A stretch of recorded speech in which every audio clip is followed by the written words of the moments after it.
केही जड़े महान व्यक्ति कहते जीवन में धैर्य रखिले सबकिछि मिलिबो आउ धैर्य न रखिले पाइबा जिनिस भी हरईदेवे।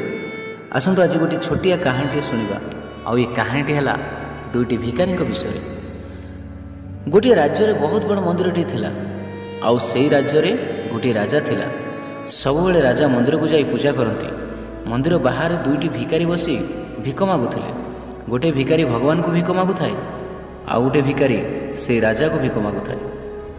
दुई जण भिखारी मध्य कथबार्ता सबुबले होता है।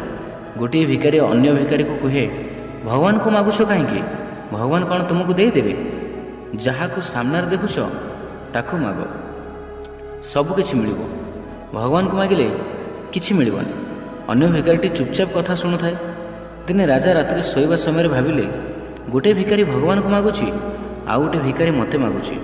भगवान तो ताकू अवश्य देवे, किंतु मते जे मागुची मु ताकू दे दिए। राजा ता परदिन सकाळु उठी मंत्री को डाकिले आउ तांकू कहिले, आज खीरी तैयारी करी गोटे बड़ थाली रे किछि सुना मुद्रा थाली रे रखी ता उपरे खीरी भरी करी भिखारी को जाई दे आसिबो। राजार कथा शुणी मंत्री चलीगले। खीरी करी खीरी रे सुना मुद्रा रखी जाई भिखारी को दे आसिले। कहले, महाराज पठैछंती तुम पाई।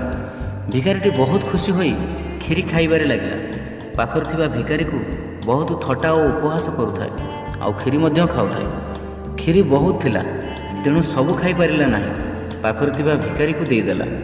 तापर सकाळे राजा जेतेबेले मंदिर गले, राजा देखिले जो भिखारीटी भगवान को मागुथिला सी सेठारे नाही आउ जो भिखारीटी राजा को मागुथिला सी सेठारे बसी अछि। राजा कहिले, तमे काली खीरी पाइन? भिखारीटी कहिला, महाराज खीरी तो मु पाइछि आउ खीरी मध्य खाइछि। बहुत स्वादिष्ट थिला तेणु खाई न पारिबारु अधा खीरी ताकू देदेली। ताकू सबुबले मु कहे, तुमे राजा को माग, भगवान को माग नाही। केड़े बोका अछि सीए ना? राजा कहले, बोका सीए नुहे, बोका हेउछ तुमे। सी भगवान को मागिछि आउ भगवान ताकू देइछंती। तेणु भिखारीर धैर्य थिला बोली भगवान कहा हाथ में ता धैर्यर फल देइछंती। तेणु धैर्य रखंतु, सबकिछि मिलिबो। आउ धैर्य नथिले किछि मिलिबो नाही। आउ भगवान को विश्वास करंतु।